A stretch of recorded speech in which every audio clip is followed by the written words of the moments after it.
If you are wondering if we have power sharing available on the Motorola Edge 70, then the answer is partially yes. While we do have reverse charging available, only the wired method works, so with the USB-C cable. There is no wireless charging option, the reverse wireless charging option. You cannot enable reverse wireless charging and place another device on the back of the phone in order to start charging it, but you can use a USB-C cable and you can connect both devices together. So in my case, I'm just gonna plug it in. There we go. I have also my other phone in here just to show you. And in this case, my Motorola started charging, so it looks like my other phone is actually charging at 70 right now.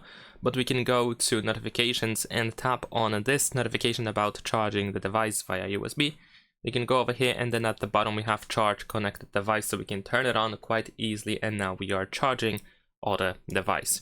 So if your phone is the one that is being charged, and if you want to switch it around, then you will have to go to this notification, to this USB setting, and you will have to change that.